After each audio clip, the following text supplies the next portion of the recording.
So it kind of feels like Expedition 33 is taking over the world right now. And yeah, I gotta talk about it. So I'm one of the fools that doubted this game at first. During that Xbox Direct or whatever, there's a video of me talking all about it and criticizing this game, or at least criticizing how this game was shown off. And to be fair, it is a tough game to fully express through like a 10-minute video, like, hey, here's what this game is about. It is kind of tough.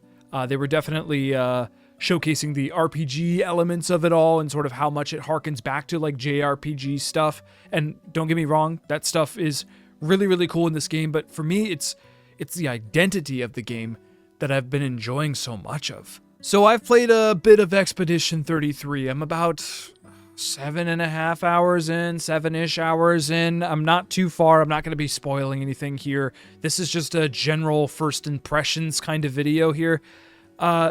I really, really, really, really like it. I really love the style of it. I love the sort of French aspect of it. It definitely feels like something I've never quite played before, and I think that's really important, especially when it comes to RPGs, when it comes to JRPGs, you know, being in a new kind of world, it's a really good JRPG that's not Final Fantasy, that's not Persona, that's not the usual flavor that I expect from this genre. It feels like something new. It feels like fine wine, to be honest. It feels like I'm tasting a brand new wine I've never had. You know, it's got class, it's got elegance, but it's also alcoholic. You know, you're still feeling that vibe. You're still getting drunk off of the wonderful mechanics that make JRPGs so great. So let's talk about the story first. The way this game starts, it has such a fantastic prologue. You are just kind of immediately thrown into this world, and you don't really know what's going on until you do know what's going on. But even when you know what's going on, you still don't fully know what's going on, if that makes sense. The prologue is fantastic. I love our introduction to these characters. I love our introduction to Gustav. Gustav is the main character, played by Charlie Cox, the magnificent Charlie Cox, I might add. I love his character. I really do. Yeah, he's a little quiet and kind of a weirdo, but I think it works in a way. To me, he's like the most stereotypical JRPG main character, but also very, very different at the same time because of how dark things get a little later into the story. But I do really enjoy his character. I love how in the beginning of the game, he's just trying to say goodbye to his friend, trying to say goodbye to his past love. And I think that's really important to tell the player right away what kind of character this is and what he prioritizes. I also love Lumiere. This is the opening town, Paris city-like place. It's like kind of like a collage of Paris that's like all pushed together and floaty and weird and abstract, but also just thrown in the middle of the ocean, apparently. I still don't fully understand what's going on story-wise with like what Lumiere is. I don't know if we're going back to Lumiere. I don't know if that's like going to be showing up later in the game, but it's fantastic. The back alleys, just the general vibes, the petals all over the ground. Again, the sort of abstract, dreamlike quality of not just Lumiere. Honestly, every location in this game, there is kind of like this very dreamlike thing happening. And I do really, really like it, man. And the music, the opening track, I believe it's like the main Lumiere theme. That opening track, just the way the game begins, is so, so excellent. I love all of the music so far. I've gotten a little bit deeper into some of the other environments, the water world or whatever, and that music is amazing. There's battle themes unique to every location so far. There's like multiple battle themes, actually, and there's obviously boss themes and things like that too. Presentation and music is just absolutely fantastic. It is a little blurry, right? There is a lot of motion blur, even when you turn motion blur off. Like, it's still kind of there. It is like this weird kind of bloomy game that kind of feels a little, again, like I mentioned, dreamlike, but it can be a little jarring at first. It takes a little bit to get used to. When you get into some of the deeper environments, like during the first chapter of the game, the first act of the game, you start kind of understanding how these environments are going to shape out throughout the game, and you get used to it pretty quick. You really do. I remember that was one of my big criticisms seeing this game at the Xbox showcase, was like, it's really bloomy, man. It's like super blurry and weird, and the lighting is weird, but like, I don't know, you just kind of get sucked in once when you hear the music, and once you see these environments and meet these characters, you kind of, everything just kind of starts falling into place. I do like how linear things are in this game as well. It isn't like just straight up corridors, you know, there are some bigger open areas, and I haven't even, again, I'm only 8 hours in, I haven't even fully explored this world yet. I know there's a lot more stuff I haven't seen, but the game does open up pretty quickly. Like when you're hanging around Lumiere, it is a little tight, but once when you get into some of the bigger levels, like there's some space. There's definitely some space, and there's some hidden secrets, man. I was watching one of my favorite streamers, Kyle Bossman, play this game, and I was seeing some corners that I missed. I'm like, what? I didn't even see that first mime. I couldn't even find the first mime. What? So there's like stuff I want to go back to already. Like I missed stuff actually. So yeah, it's a little windy, and there are some open areas, but there's secrets hidden among those open areas. The game does reward exploration quite well, and there's so much stuff to find. There's so many Pictos, dude. Oh my god, we have to talk about Pictos and the combat of this video game. I have to be honest, this is some of the most fun I've had with a turn-based RPG in quite a while. Well, I mean, since Baldur's Gate 3, if I'm being honest with you, but if we're talking about JRPGs, like it stands out. It definitely does, and it's kind of what everyone's been talking about in regards to this game. It's one of my favorite aspects of this game so far. It is so much fun, and for multiple reasons. The Pictos, for starters. Pictos are pretty simple. They're like little boons that you pick up that will give you cool little abilities that add on to your character. You could select up to 3 of them, and they could be something as simple as like, oh, when you shoot an enemy, it'll apply burn as a 25% chance of burn, or your critical hit rate goes up, or after you burn an enemy, you now do 20% more damage to an enemy that is burning. So very quickly, the game overwhelms you with it.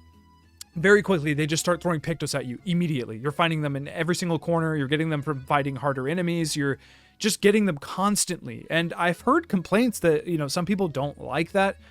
I very much do like that. It feels like the devs are just giving the player so much freedom right off the bat. Freedom to express yourself in combat. At the beginning of the game, I was kind of just messing around with them. You know, I was just throwing them kind of randomly on, like, oh, I want to learn this and learn that.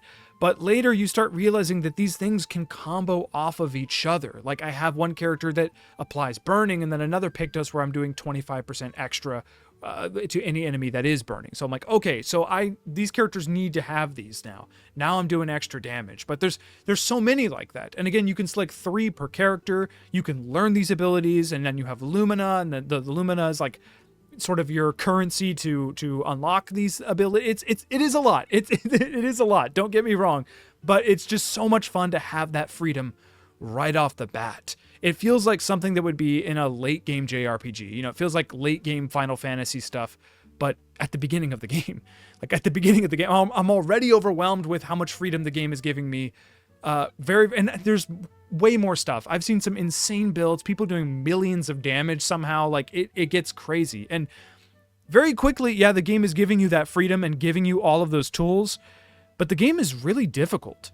The game will kick your ass pretty quickly as well. I was learning that the hard way. Like, oh, I need to start like actually paying attention to what I'm doing here. I can't just put random stuff on my guys. I gotta give them things to combo off of. What makes the combat so grueling sometimes, and honestly super, super fun, are the parries, man. The parries, the dodges, the jumps.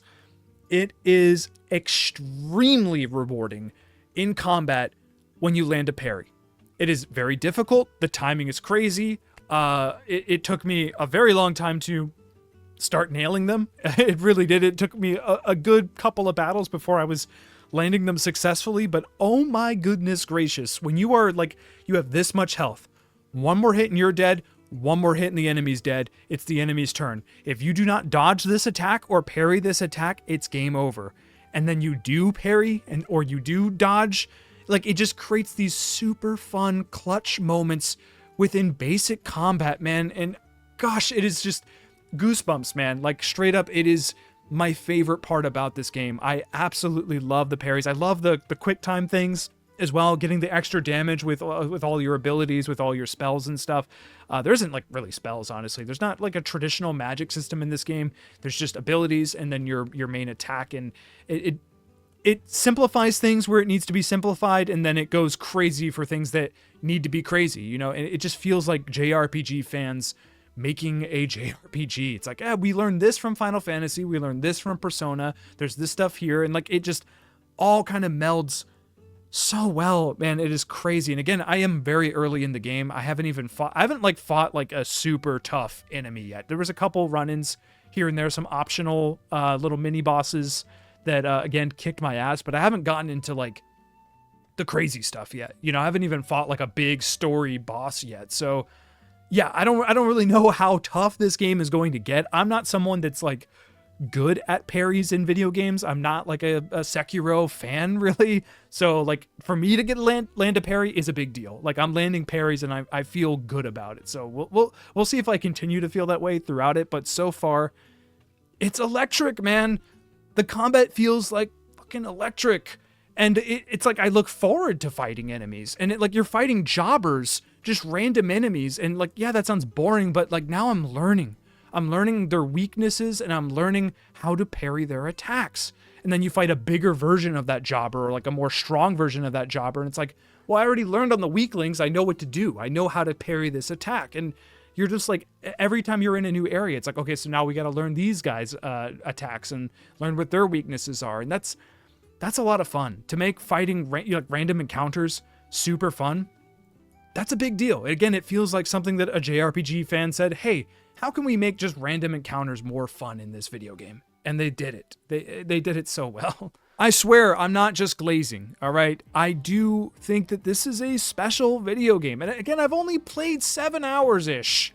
Like, there's still so much more. I have no idea where the story's going. I have no idea how combat's going to evolve later in the game. I don't even have the last party member. I don't fully get the game yet. This is, again, very much my first impressions. I do want that to be clear. I don't mean to sound like overly joyous about the game without even fully playing the game yet. I will record another video when I beat this game probably. And I am streaming this game. I'm streaming it every single week. Definitely go down in the description below. Follow me on Twitch. We're gonna try to beat this game somewhat soon. So these are beefy streams. I'm streaming for 8+ hours potentially. So I'm gonna need you there. Definitely follow me on Twitch.